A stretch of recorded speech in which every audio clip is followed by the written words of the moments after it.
seja o nome do Senhor, nosso Deus. Meus queridos irmãos, eu cumprimento a todos com a paz do Senhor Jesus. Quero louvar a Deus pela vida de todos os seguidores do canal Rascunho da EBD, os irmãos novos que chegaram recente. Um abraço a todos, sejam bem-vindos.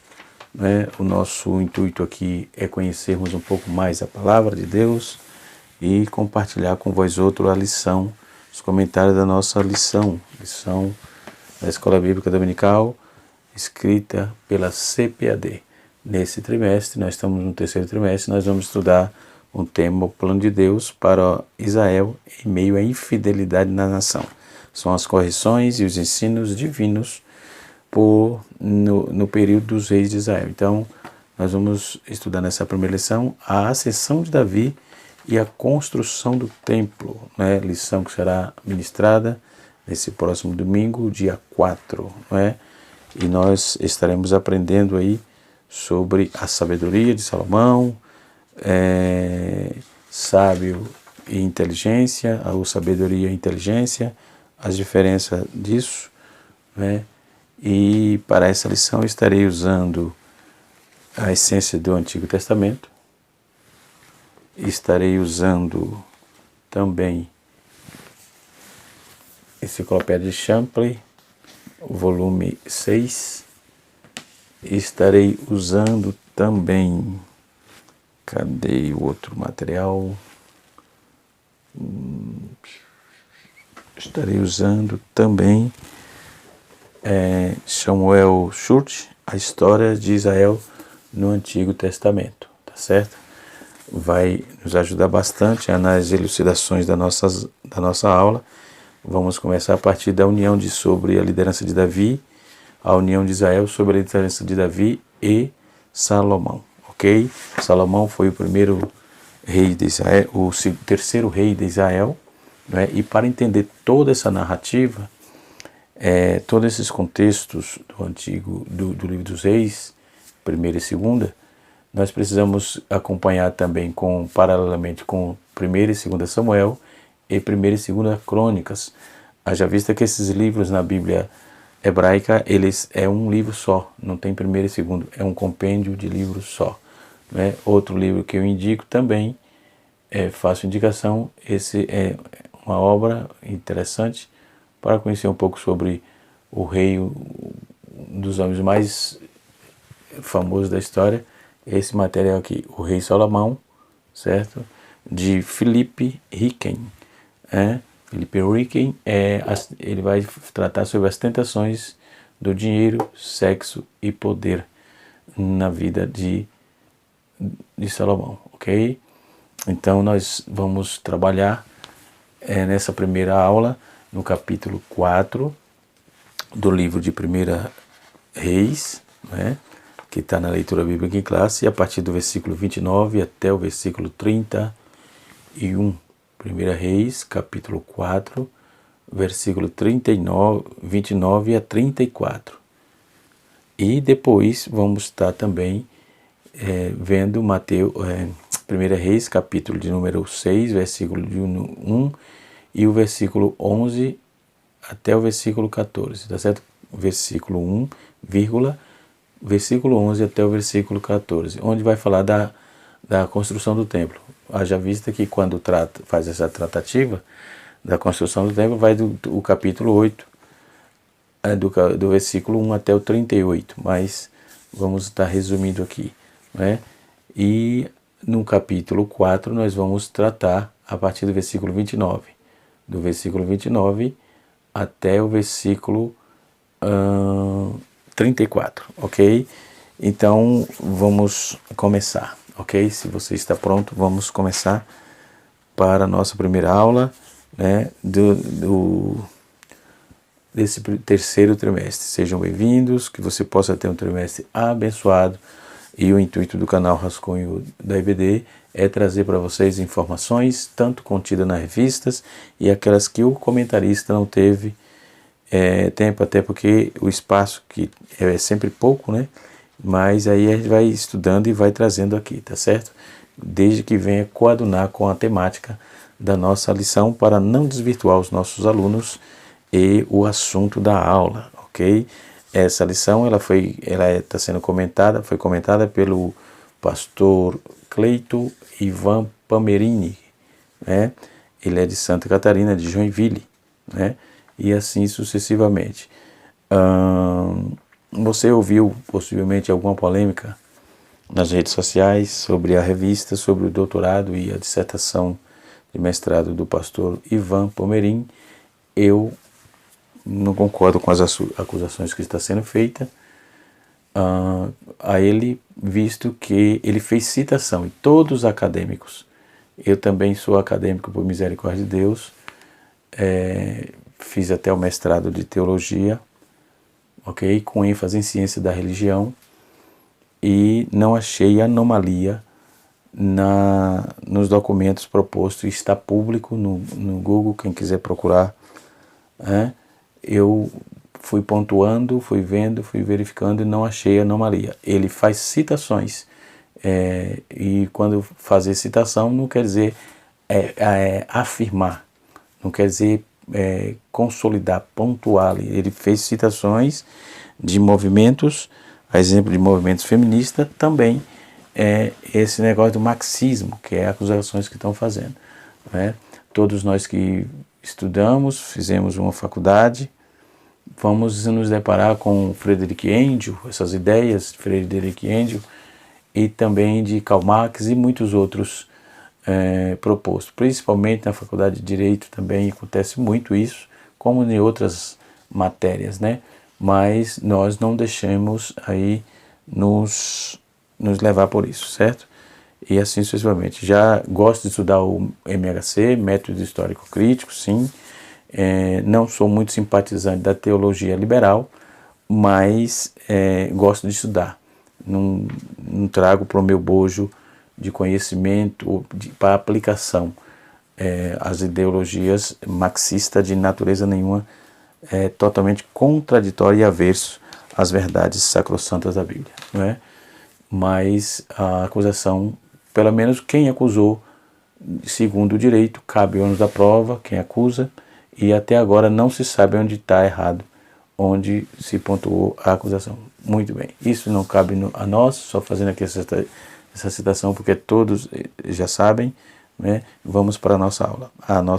Nossa lição ela está dividida em tópicos. Primeiro temos a introdução que vai falar: por amor de Davi, Deus permitiu que Salomão estabelecesse seu reino, né? Um reino sólido, poderoso, justo e cheio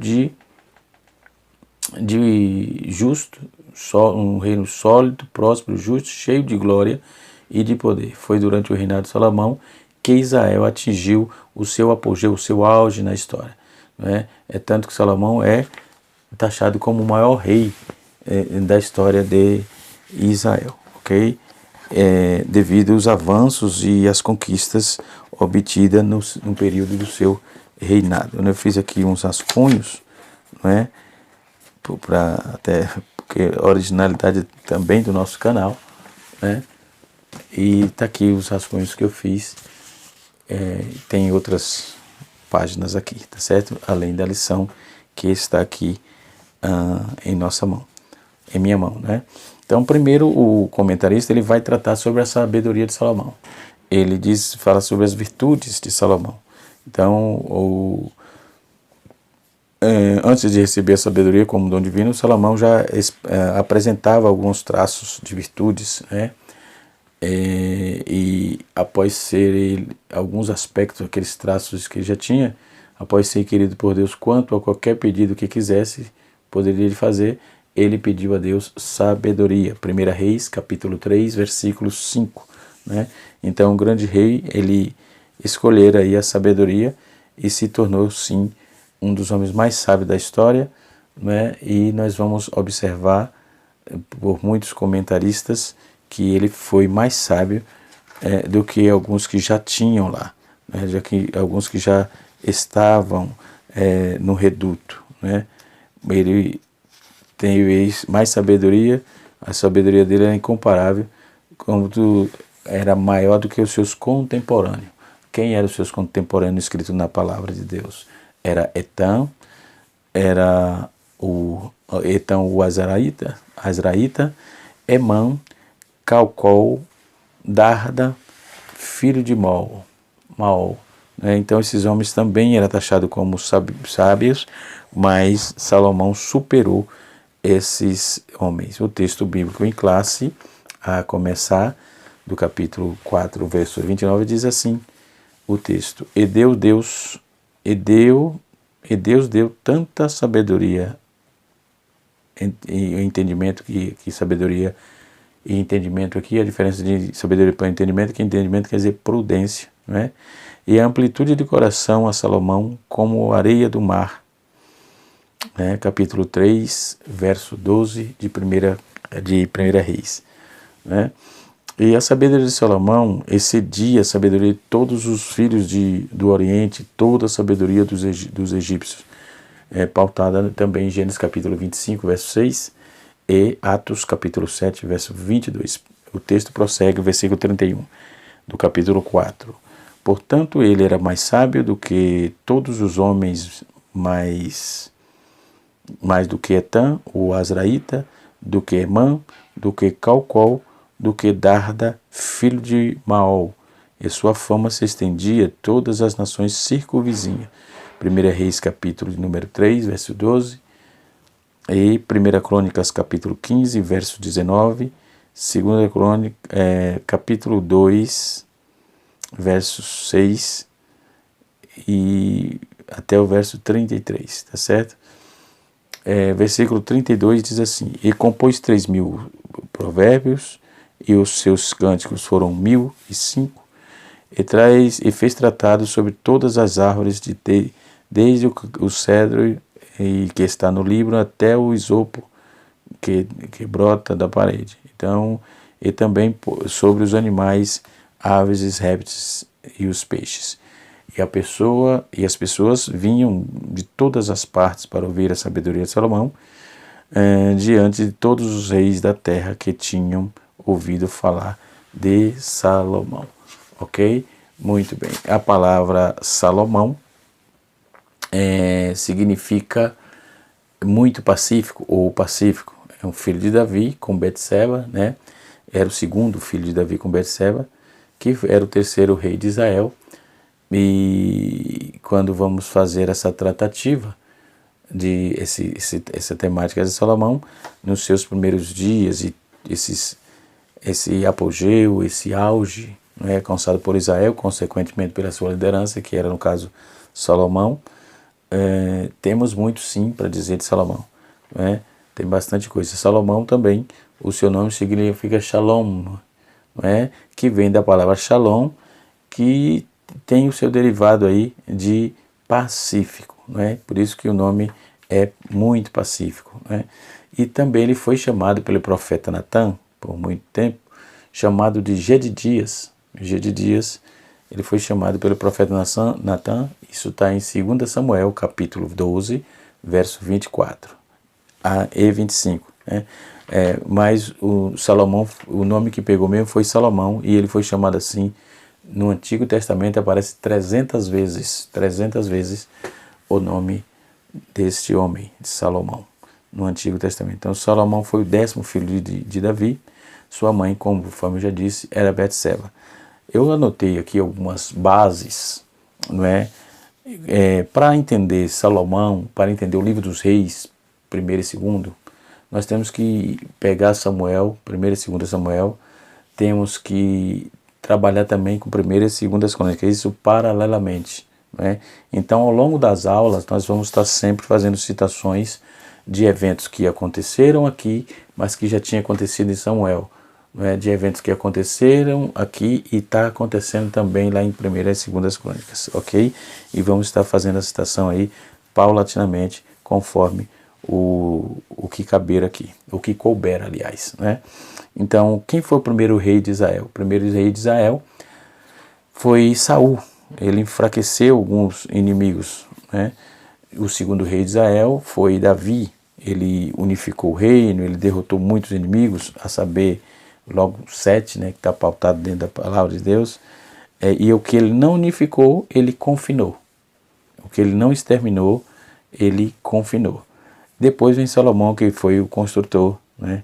Era sábio, o maior rei de Israel. Então Davi entregou o império na bandeja para Salomão, certo? Ele unificou o império, ele trabalhou muito, né? E trouxe muita abundância para a nação de Israel. O rei Davi, é tanto que Israel hoje o considera, não é? Tem até cidade com seu nome, enfim, desde aqueles tempos, né? Davi era o guerreiro, o rei perfeito, por isso que Salomão tinha aí o poder tanto do norte como do sul. Então o que estava dividido ele unificou, né? Davi unificou. Depois nós vamos ver um cidadão chamado Roboão, ou Reoboão, os nomes, as pessoas são as mesmas, tanto Roboão como Reoboão são a mesma pessoa. Ele fez aí o povo aumentar, que é o nome dele, ou o povo cresce, mas ele dividiu. Quem era Roboão? Roboão era filho de Salomão. Isso já estamos lá no capítulo 11. Quando vamos fazer essa tratativa de reis para chegar até aí, nesses idos, né, nós vamos estar falando nessa lição de primeiro e segundo rei, nós vamos estar falando aí de quase 500 anos de trajetória, de história, não é? Nós vamos estar de 400 anos, 411 anos aí para frente, quase 500 anos, né? Esse Roboão, ele tinha 40 anos quando subiu para reinar no trono a primeira vez. Aí ele fez algo que não foi bom, agradável, né, a ninguém. Ele dividiu os reinos, né, e ele ficou só com Judá e a tribo de Benjamim. Depois ele também começou a mandar nas tribos de Israel. Davi, aí a Bíblia diz que Davi era o homem do coração de Deus, mas Davi encontrou oposição, ou Davi não, Salomão encontrou oposição. Na verdade, o seu irmão Adonias, que era o terceiro da linhagem, de fato Davi era o 10º filho, ou Salomão era o 10º filho de Davi. Então, se fosse trabalhar na questão da primogenitura, da lei dessa ordem, ele realmente não tinha, mas Deus havia falado com Davi em Crônicas, 1 Crônicas, capítulo 22. Olha aí, nós citamos Crônicas, vamos estar citando sempre, porque eles se equivalem, os textos são paralelos, né? Precisamos estar usando aí, porque eles vão dizer tudo sobre essa historicidade, ok? Foi lá no capítulo 22 de 1 Crônica que Deus, todo o capítulo 22, Deus revelou a Davi, que era o Salomão que tinha que subir no trono. Mas teve um cidadão chamado Adonias, irmão de Salomão, os outros haviam morrido, tinham vários que já tinham falecido. Ele se interpôs aí querendo assumir o trono. A partir do capítulo 1 de 1 Reis, nós vamos observar que ele tentou, né, assumir o trono. Teve que Betseba e intervir lá junto com Natã, o profeta, não é? E quando Davi, já velho, tinha chamado Abisag, alguém para cuidar dele, era cuidadora dele, a Bíblia fala para aquecer, né? Então ele estava já velho, bem acabado já. Davi, esse Adonias, ele invade praticamente, né? Ele arruma 120, 180 soldados, arruma carros de guerra, já entra e se autoproclama rei de Israel. Aí quando Natã e Betseba foi falar com Davi, Davi disse: não, eu vou cumprir, quem vai estar no trono é o Saul, eu vou cumprir conforme Deus me revelara, conforme eu já disse que está registrado em Crônicas, 1 Crônicas 22. E aí o texto diz que eles entraram nas recâmaras do rei, e o rei disse que era para fazer conforme tinha dito. Capítulo 2, versículo de número 5 a seguir, a epígrafe do texto vai estar dizendo assim: os últimos conselhos de Davi, e Davi aconselhou que pegasse, né, o reino de volta, ou seja, ele consagrou, ungiu Salomão, conforme o dito do Senhor, e Salomão começa a subir no trono e começa a reinar, né? No capítulo 41, capítulo 1, versículo 41, Adonias arregimenta o povo, né? E tenta fazer aí, no capítulo 28, Davi escolhe Salomão como rei. Ele vai julgar e responde aí, né? E ele fala que Davi é que vai assumir. Mas Adonias, ele se autoproclama rei a partir do capítulo 1, versículo 5, e assim sucessivamente. Então, essa é a historicidade, basicamente, né? Temos, como eu disse, temos muito a falar do livro dos reis e toda essa historicidade, né?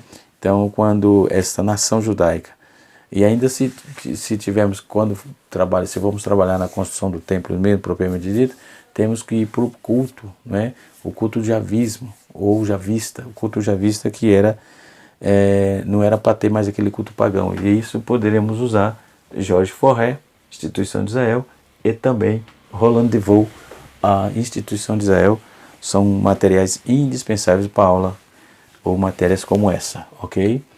E assim sucessivamente. Mas vamos partir aqui para a nossa lição, senão o tempo não nos espera, não é? O tempo não nos espera. No capítulo 1 até o capítulo 2, nós vamos observar que o escopo do livro apresenta aí, do livro de 1 Reis, o autor é desconhecido, mas é muito provável que seja Jeremias, não é? Tem vários escritores que apontam que Jeremias tem evidências muito contundentes que foi Jeremias que escreveu o livro de 1 Reis, né? Então ele vai contar a história dos reis de Israel, o reino do norte, que é Israel, e o reino do sul, que é Judá.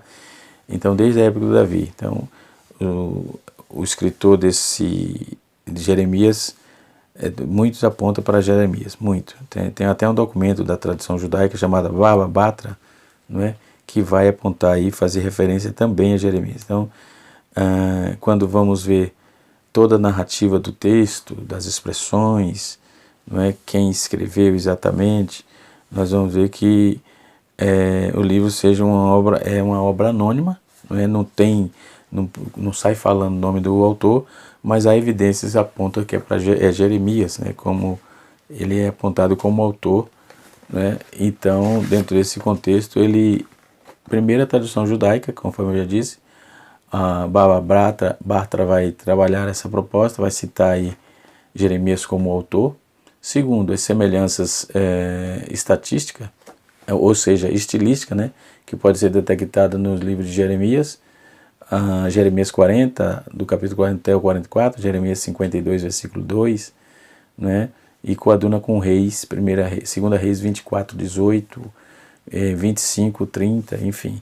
Então, a terceira afirmação aí, a terceira base, é que ambos os livros ele fala do juízo divino, ambos os livros trabalham o juízo divino. Então, por causa da apostasia, idolatria, a quarta base é uma vez que a expressão até ao dia de hoje vai aparecer sempre e é empregada repetida vez ao longo dos textos de 1 Reis, capítulo 8, capítulo 9, capítulo 10, né?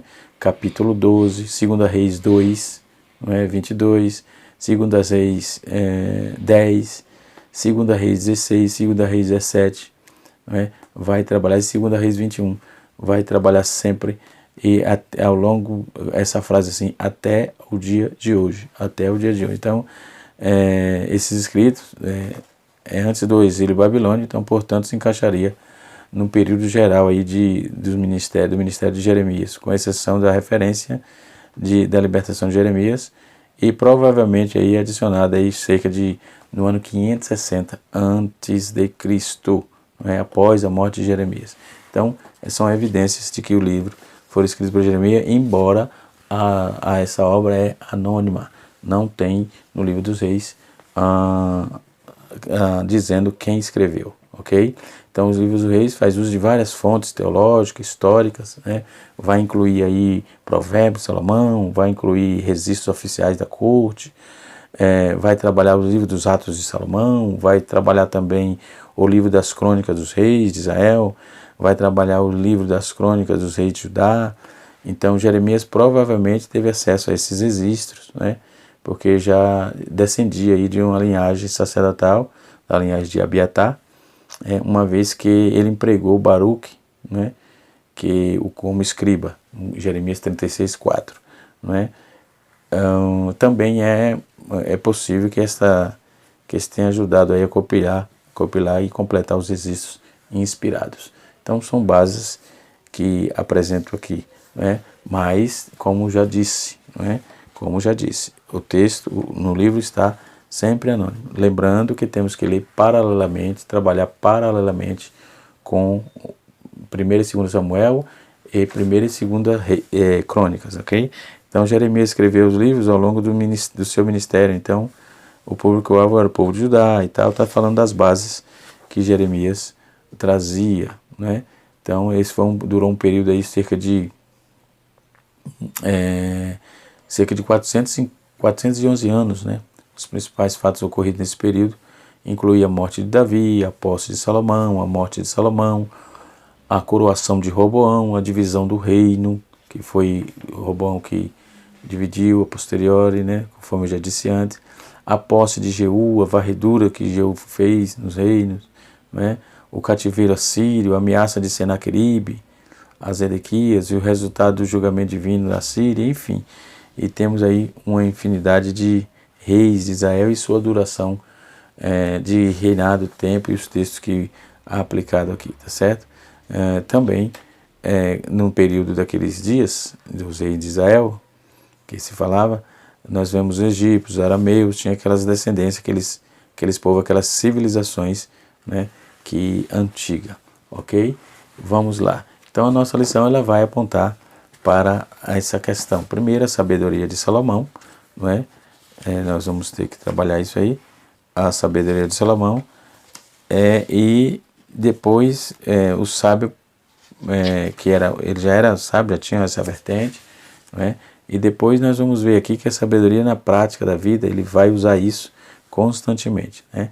Então, no tópico 2, vamos tratar sobre a consolidação do poder, né? Consolidação do poder. Então, a glória do reino de Salomão, o reinado de Salomão não apenas se tornou amplo, né, em termos aí territoriais, mas também foi firmado e estabelecido em paz e justiça, né? Então, até o capítulo 8, Salomão estava fazendo um bom trabalho. Daí para frente, quando ele começou a se envolver com mulheres estranhas, Salomão foi bruxo, né? Salomão desviou-se do caminho do Senhor, ele prestou culto e fez templos a 4 deuses estranhos, edonitas, moabitas e uma série de coisas. Nós vamos falar isso lá mais para frente, tá? Em outra aula, possivelmente. Como temos o canal Rascunho Teológico, e eu estou trabalhando a questão do panorama bíblico, quando tivermos no livro de Reis, nós com certeza traremos um bojo mais robusto, ok? Muito bem. Então, a glória do reinado de Salomão, conforme eu já disse aqui, depois o orgulho precede a honra. Daí para frente, Salomão começa a se desviar. A partir do capítulo 11, por exemplo, vai narrar a história que ele se enganou pela ganância, pela sede de poder, conforme o livro que eu apresentei há pouco, né, no início do vídeo, né, onde vai trabalhar uma proposta de Salomão, tá certo? Tem vários dicionários que temos aqui, várias biografias, vai fazer esse tratado e vai apontar as tragédias, as catástrofes pessoais que apareceram na vida de Salomão, a diminuição da graduação sua completa devoção com Deus. Então perdeu o contato com Deus, ele acabou se perdendo, né, e teve dificuldades extremas. Mas antes disso, ele constrói o templo no capítulo 6. O capítulo 6 vai fazer essa proposta, né? Abiatar já havia falecido e Deus havia falado para Davi que era Salomão que ia construir o templo. Lembrando que Salomão era filho de Davi, né?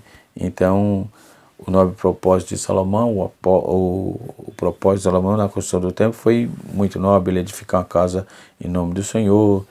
Ele disse no capítulo 5, verso 5, ele disse assim: edificar uma casa ao nome do Senhor meu Deus é imprescindível. Então nisso se percebe que havia uma pureza no coração do sábio rei, o jovem e sábio rei de Salomão. Então nos primeiros anos do seu reinado, a construção do templo foram empregados diversos materiais. Na verdade, não foi só o templo que ele construiu, eles construíram grandes obras arquitetônicas de grande valia, para aqueles dias era uma suntuosidade, não é? Grandes trabalhos, grandes obras, foi um governo muito próspero, né? Tá, e os materiais que ele trouxe para construir o templo era o cedro do Líbano, muito ouro, todo o templo foi revestido de ouro, o lugar santo, o lugar santíssimo, todo esses foi revestido de ouro, enfim. Então, aí faz uma base com o templo do Espírito Santo, ok? Outro sim, a nossa esse é o nosso terceiro tópico, é a construção do templo, né? E aí a glória do Senhor, ela se manifestou no templo, o Senhor derramou da sua poderosa graça no templo que Salomão havia construído e dedicado ao Senhor Deus, né? Então, quando vamos fazer esse tratado, nós vamos observar que essa questão, o primeiro casamento político também foi com Salomão, ele casou com a filha de Faraó, no capítulo 3, verso 1, aí selando assim uma aliança com o Egito, e ele começou a trabalhar. Davi, ele tinha trabalhado bastante, já deixou tudo pronto para que Saul assumisse em paz, né? E também trabalhasse em paz. Então, uma característica de Salomão era de realizar sacrifício abundante a Deus, né? Em Gibeão ele ofereceu 1000 holocaustos, na edificação do templo 22.000 vacas, 120.000 ovelhas. Isto é uma demonstração de amor e dedicação à obra de Deus, e o valor ao culto que ele restabeleceu, que ele trouxe, né? Então devemos também a nós mesmos ser abundantemente dedicados ao Senhor, e nossas vidas seja assim para oferecer sacrifícios ao Senhor. Então Salomão, nos seus primeiros dias áureos, ele trabalhou muito bem, Salomão amava a Deus, e por isso o exemplo de Davi, seu pai, ele seguiu, ele era um adorador, e ele seguiu fielmente, até quando já vimos aqui que ele se desviou, tá certo? Então, que Deus possa abençoar a sua vida, que a boa mão de Deus recaia sobre a vida da sua casa, da sua família, e na próxima aula estaremos falando sobre o reino dividido, tá certo? O reino dividido lá aqui em 1 Reis, tá certo? Vamos estar tratando isso sobre o prisma do capítulo de número 12, né? Capítulo de número 12, nós vamos estar aprendendo sobre o reino dividido, tá certo? Que Deus abençoe a todos, que a boa mão de Deus caia sobre a sua vida. Se você gostou, deixe o seu like. Se você ainda não é inscrito no nosso canal, se inscreva, deixe o seu like, deixe o seu comentário, para que possamos levar o nosso canal mais longe, tá certo? Não é o nosso canal, levar a palavra de Deus mais longe para mais pessoas, tá certo? Que Deus abençoe a todos, no nome de Jesus. Canal Rascunho da IBD, ensinando para transformar vidas.